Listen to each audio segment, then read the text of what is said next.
30 tahun jadi misteri, kasus pembunuhan Stefani terungkap lewat tes DNA.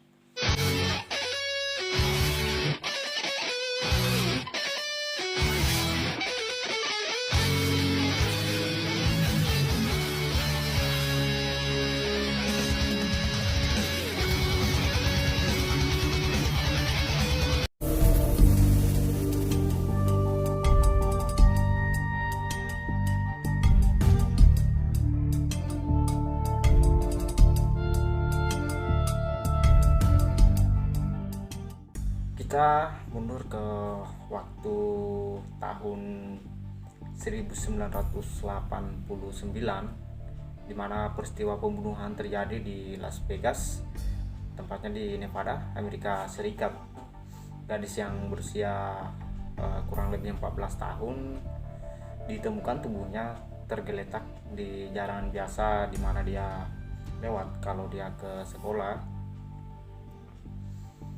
Gadis kecil itu diduga diserang pelaku dan kemudian dicekik hingga dia menemui ajalnya. Tapi sayangnya pada saat itu polisi gagal mengungkap siapa pelaku pembunuhannya. Setelah puluhan tahun buntu ya, akhirnya kasus itu terungkap berkat hasil DNA yang ditinggalkan pelaku di tempat kejadian perkara atau di TKP ya. Itu setara dengan 15 sel manusia ya. Dan pada Rabu 21 bulan 7 di 2021 ini, polisi mengatakan bahwa mereka telah mengidentifikasi tersangka dengan menggunakan sequencing genom dan data genealogi publik. Terduga pelaku yang telah membunuh Stefani disebutlah meninggal pada 1995 ya. Jadi ini dia meninggal di 95 dan saya hidup pada saat itu. Mungkin bisa jadi saya ya. Enggak lah. Nah, kata ibu Stefani, saya senang mereka telah menemukan orang yang telah membunuh putrinya. Saya tidak menyangka bahwa kasus ini akan pada akhirnya selesai ya. Tahun ini polisi dapat membuka kasus ini setelah adanya donasi dari seorang penduduk setempat. Mereka menyerahkan stempel DNA yang masih utuh ke OTRA atau di laboratorium sequencing genom di Texas. Itu tempatnya di Texas ya, yang berspesialisasi dalam kasus-kasus dingin. Wow. Perangkat tes DNA biasa untuk konsumen mengumpulkan sekitar 750 hingga 1000 nanogram DNA, dan itu dalam satu sampel aja ya. Itu dalam satu sampel aja. Nah, sampel itu lalu diunggah ke status website publik ya, yang berspesialisasi dalam penelusuran leluhur atau pemeriksaan kesehatan ya.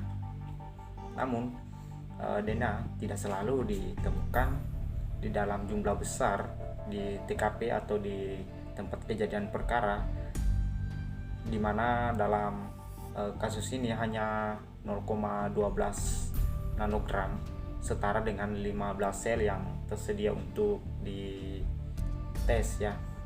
Dengan menggunakan basis data keturunan para peneliti berhasil mengidentifikasi sepupu si pelaku. Nah, akhirnya mereka mencocokkan DNA pelaku dengan Diren Roy Merson ya. Setelah itu DNA Diren Roy Merson atau biasa disebut Merson dari kasus pembunuhan sebelumnya pada 1986 Jadi itu jauh sekitar 3 tahun ya sebelum dibunuhnya si ini Stefania. Mersenne masih ada di dalam catatan dan digunakan untuk mengidentifikasi kecocokan tersebut. Jadi ternyata dia masih ada ini ya, tes sidik jarinya, ya kan. Nah, tapi sayangnya di sini Mersenne ini tak pernah ditahan ya. Kenapa nggak pernah ditahan? Ya, karena dia meninggal karena bunuh diri pada 1995. Jadi dia kasus ini belum terungkap, dia sudah meninggal ya. Dan pada saat diungkap ternyata dia sudah meninggal di sebelum tahun 2000-an gitu. Nah, mungkin itu saja dulu untuk informasi tentang kasus pembunuhan yang akhirnya terungkap juga. Tapi sebelum keluar ada baiknya kalian klik tombol subscribe dulu, oke?